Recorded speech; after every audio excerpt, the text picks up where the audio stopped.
ഇന്നത്തെ ഈ വീഡിയോയിൽ ഞാൻ കാണിക്കുന്നത് നമ്മൾ കളയാനായിട്ട് വെച്ചിരിക്കുന്ന ഉപയോഗമില്ലാന്ന് കരുതി കളയാൻ വെച്ചിരിക്കുന്ന കുറേ വസ്തുക്കൾ എങ്ങനെ ഉപയോഗപ്പെടുത്താമെന്നതും കിച്ചണിൽ നമുക്ക് ആവശ്യമുള്ള കുറേ ടിപ്സുകളുമാണ് കേട്ടോ. സ്കിപ്പ് ചെയ്യാതെ എല്ലാവരും ഒന്ന് കാണണേ. ആദ്യത്തെ ടിപ്പ് എന്താണെന്ന് വെച്ചാൽ ഇതേപോലെ കുറേ ഗ്യാസ്കറ്റുകൾ നമ്മുടെ എല്ലാവരുടെയും വീടുകളിൽ ബാക്കി ഉണ്ടാവും അല്ലേ. നമുക്ക് കുക്കറിൽ വെച്ചിട്ട് ശരിയാക്കാൻ ഊരി മാറ്റി വെച്ച മിക്സിയുടെ ഗ്യാസ്കറ്റും ഒക്കെ ഉണ്ടാകും. ഇനി ഇതൊന്നും കളയണ്ട കേട്ടോ, നമുക്കിത് തിരിച്ച് ഉപയോഗപ്പെടുത്താം. അതെങ്ങനെയാണെന്ന് വെച്ചാൽ ആദ്യമേ നമ്മൾ ഒരു പാത്രത്തിൽ വെള്ളം എടുക്കണം. അതായത് ഈ ഗ്യാസ്കറ്റുകളെല്ലാം മുങ്ങിക്കിടക്കാൻ പാകത്തിന് വെള്ളം എടുത്തിട്ട് ഇതെല്ലാം അതിലിറക്കി നന്നായിട്ട് മുങ്ങുന്ന വിധത്തിൽ വെച്ചിട്ട് ഒന്ന് തിളപ്പിക്കണം. വെള്ളം ഒരു 2-3 മിനിറ്റ് നന്നായിട്ടൊന്ന് തിളപ്പിച്ചെടുക്കണം. തിളപ്പിച്ചിട്ട് നമുക്ക് ഫ്ലെയിം ഓഫാക്കി വെച്ചിട്ട് തണുക്കുമ്പോൾ നമുക്കിത് ഉപയോഗപ്പെടുത്താം. കറക്റ്റ് പാകത്തിന് കുക്കറിനായാലും മിക്സിയുടെ ജാറിലേക്കായാലും ഇത് ഒട്ടും ലീക്കാവാത്ത വിധത്തിൽ നമുക്ക് ഉപയോഗപ്പെടുത്താവുന്നതാണ്. നിങ്ങളൊന്ന് പരീക്ഷിച്ച് നോക്കണേ. ഈ ടിപ്പ് വളരെ യൂസ്ഫുള്ളാണ്. ഇനി രണ്ടാമത്തെ ടിപ്പ് എന്താണെന്ന് വെച്ചാൽ നമ്മൾ വീട്ടിൽ പഴയ കുക്കറുകളൊക്കെ ഉണ്ടാകാറില്ലേ. മിക്കവാറും വീടുകളിൽ കാണും. ആ കുക്കറുകൾ നമ്മൾ ഉപയോഗമില്ലാതെ ചിലപ്പം കൊടുത്ത് മാറ്റി വാങ്ങുകയല്ലേ പതിവ്. ഇനി അങ്ങനെയുള്ള കുക്കറിൽ ഒരു കുക്കർ വെച്ചിട്ട് ബാക്കിയൊക്കെ നിങ്ങൾ കൊടുത്തോളൂ. ഒരു കുക്കർ നമുക്ക് ഇങ്ങനെയൊക്കെ ചില ആവശ്യങ്ങൾക്ക് എടുക്കാം. എന്താണെന്ന് വെച്ചാൽ നമുക്ക് തക്കാളിയൊക്കെ പഴുക്കാതിരിക്കും. നമുക്ക് പെട്ടെന്ന് പിറ്റേന്ന് പഴുത്ത തക്കാളി വേണം എന്നുണ്ടെങ്കിൽ നമുക്കത് ഇതിനകത്ത് വെച്ചിട്ട് ഗ്യാസ്കറ്റ് ഇട്ട് തന്നെ അടച്ചു വെച്ചാൽ അത് പഴുത്ത് കിട്ടും. അതുപോലെ മാങ്ങ പഴുക്കാൻ വയ്ക്കാം.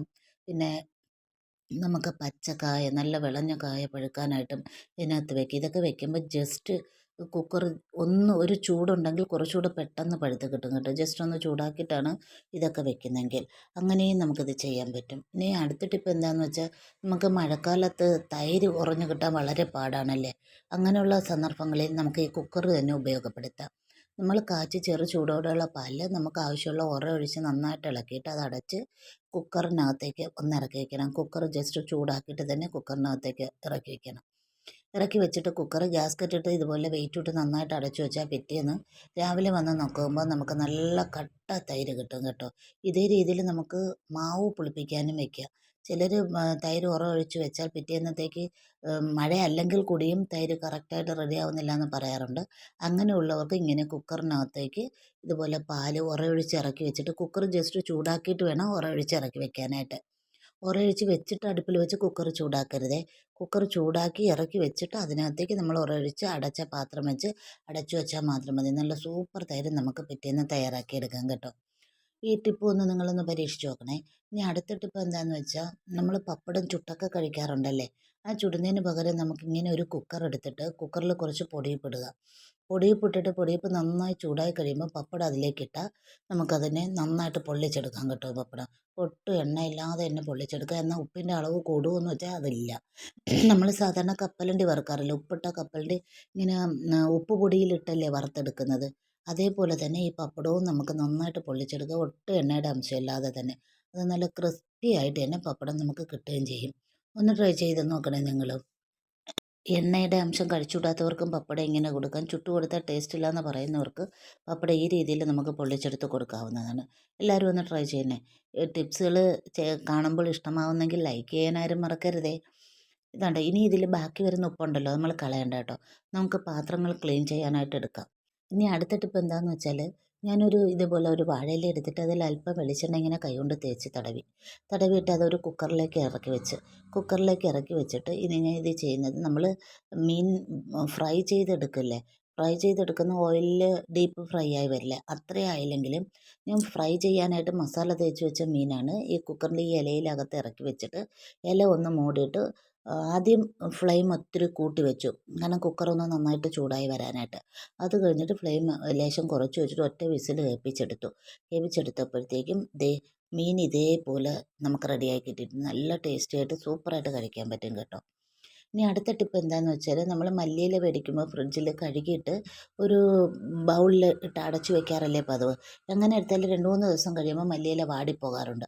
അതിന് നമുക്ക് ചെയ്യാൻ പറ്റിയ ഏറ്റവും നല്ല ടിപ്പ് എന്താണെന്ന് വെച്ചാൽ മല്ലിയില ആ വേരോട് കൂടി തന്നെ ഒരു ബോട്ടിലെടുക്കുക. ബോട്ടിലിനകത്ത് കുറച്ച് വെള്ളം ഒഴിച്ചിട്ട് മല്ലിയിലയുടെ വേര് മുങ്ങി നിൽക്കാൻ പാകത്തിന് വെള്ളം എടുക്കണം. എന്നിട്ട് മല്ലിയില കംപ്ലീറ്റ് അതിലേക്ക് ഇറക്കി വെച്ചിട്ട് ഇതുപോലെ ഒരു കവറിട്ട് മൂടി നമുക്ക് ഫ്രിഡ്ജിൽ സൂക്ഷിക്കാം.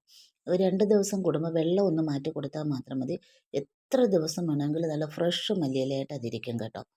ഇനി അടുത്ത ടിപ്പ് എന്താണെന്ന് വെച്ചാൽ നമ്മൾ കിച്ചണിൽ പുളിയുടെ ആവശ്യം വരുമ്പോൾ നല്ല ഉണങ്ങി വരണ്ടിരിക്കുന്ന പുളിയാണെങ്കിൽ പെട്ടെന്ന് നമുക്ക് പിഴിഞ്ഞെടുക്കാനും മിക്സിയിലിട്ട് അരയ്ക്കാനൊക്കെ ബുദ്ധിമുട്ടാവില്ലേ?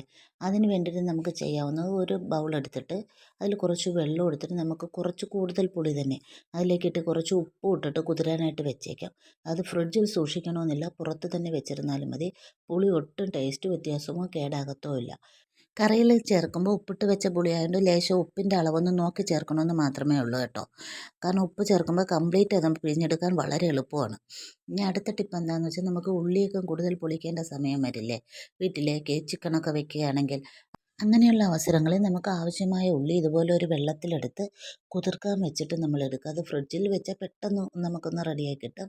അല്ല പുറത്ത് വെച്ചാലും മതി. എടുത്തിട്ട് നമ്മൾ ഇതുപോലെ പൊളിക്കുകയാണെങ്കിൽ കൈകൊണ്ട് തെറ്റിച്ചാൽ തന്നെ അതിൻ്റെ പുറംതൊലി ഇളകി വരും. നമുക്ക് വളരെ ഈസി ആയിട്ട് മിനിറ്റുകൾക്കുള്ളിൽ നമുക്ക് ക്ലീൻ ചെയ്തെടുക്കാൻ പറ്റും. വളരെ എളുപ്പത്തിൽ ചെയ്യാൻ പറ്റിയ ഒരു ഐഡിയ ആണ് കേട്ടോ. അത് എത്ര ഉള്ളി വേണമെങ്കിലും നമുക്ക് കുറഞ്ഞ സമയത്തിനുള്ളിൽ വളരെ ഈസി ആയിട്ട് ക്ലീൻ ചെയ്യാൻ പറ്റും കേട്ടോ. അല്ല ഇത് പൊളിക്കാൻ തന്നെ നിൽക്കണമെന്നില്ല. രണ്ട് എൻഡും കട്ട് ചെയ്തിട്ട് വെള്ളത്തിലിട്ട് നന്നായിട്ട് കഴുകുമ്പോൾ തന്നെ ആ പുറംതൊലി ഇളകി വരും. ഇനി അടുത്ത ടിപ്പ് എന്താണെന്ന് വെച്ചാൽ നമ്മളിങ്ങനെ ദോശ ചുട്ടതിന് ശേഷം ദോശക്കല്ലിലാണെങ്കിൽ സൈഡിലൊക്കെ എണ്ണയുടെ മയവും എണ്ണയൊക്കെ പറ്റിയിട്ട് ഒത്തിരി ഉറഞ്ഞത് കട്ടിയായിട്ടൊക്കെ തോന്നാറില്ലേ? അങ്ങനെ വരുന്ന സമയത്ത് നമുക്ക് ക്ലീൻ ചെയ്യാനായിട്ട് ഇതിലേക്ക് കുറച്ച് സോഡാപ്പൊടി ഇടുക. സോഡാപ്പൊടിയും ഇട്ടിട്ട് നമ്മളിങ്ങനെ ഗുളികയുടെ കവർ കളയാൻ വെച്ചിട്ടില്ലേ, ആ ഗുളിക കവർ എടുത്തിട്ട് നന്നായിട്ടൊന്ന് ഉരച്ചാൽ മതി കേട്ടോ. ഗുളിക കവർ കുറച്ച് കട്ടിയുള്ളതായതുകൊണ്ട് ആ സൈഡിലെ എണ്ണമയവും പോയി കട്ടിയായിട്ടുള്ള ഭാഗം ഇളവി നല്ല ക്ലീനായി കിട്ടും കേട്ടോ. അതൊന്ന് ട്രൈ ചെയ്ത് നോക്കണേ നിങ്ങൾ. വളരെ സൂപ്പറായിട്ട് ചെയ്യാൻ പറ്റിയ ഐഡിയയാണ്. ഇനി ഞാൻ മുൻപ് ഒരു വീഡിയോ ചെയ്തപ്പോൾ പാത്രം കഴുകാനായിട്ട് സോപ്പിൻ്റെ ആവശ്യമില്ല, പുട്ടുപൊടി ഉണ്ടെങ്കിൽ നമുക്ക് ചെയ്യാമെന്ന് പറഞ്ഞിരുന്നു. കുറച്ച് പേർക്ക് സംശയം ഉണ്ടായിരുന്നു എണ്ണമയം മീൻ വറുക്കുന്ന എണ്ണയൊക്കെ കളയാൻ ഈ പുട്ടുപൊടി ഉപ്പും കൊണ്ട് ചെയ്യാൻ പറ്റുമെന്ന്. അതാണ് ഞാൻ ഒന്നുകൂടെ കാണിക്കുന്നത്. നമുക്കത് കളയുന്ന അരിപ്പൊടിയാകട്ടെ ഗോതമ്പ് മാവാകട്ടെ ഏത് മാവായാലും മതി. അതിനോടൊപ്പം കുറച്ച് ഉപ്പും കൂടെ ചേർത്തിട്ട് നമ്മൾ ഇതുപോലെ ഒന്ന് മിക്സാക്കി എടുക്കുക. എന്നിട്ട് ഞാനിപ്പം കാണിക്കുന്നത് നല്ല എണ്ണമയമുള്ള പാത്രമാണ് കേട്ടോ. മീൻ വറുത്ത പാത്രവും മീൻ വേറെ ഒരു എണ്ണമയം പറ്റിയ അടപ്പ് പാത്രവും കൂടെയാണ്. ആദ്യം മീൻ വറുത്ത പാത്രത്തിൽ കുറച്ച് വെള്ളം ഒഴിച്ചിട്ട് അതൊന്ന് കുതിരാനായിട്ട് വെക്കുക. ആ സമയത്തേക്ക് മറ്റേ അടപ്പ് പാത്രം എടുക്കുക. അത് ഞാൻ മീൻ കറിയിൽ അടച്ചതാണ്. അതിലെന്താ നിറയെ മീനിൻ്റെ അംശം പറ്റി എണ്ണയുടെ അംശമൊക്കെ പറ്റിയിട്ടിരിക്കുകയാണ്.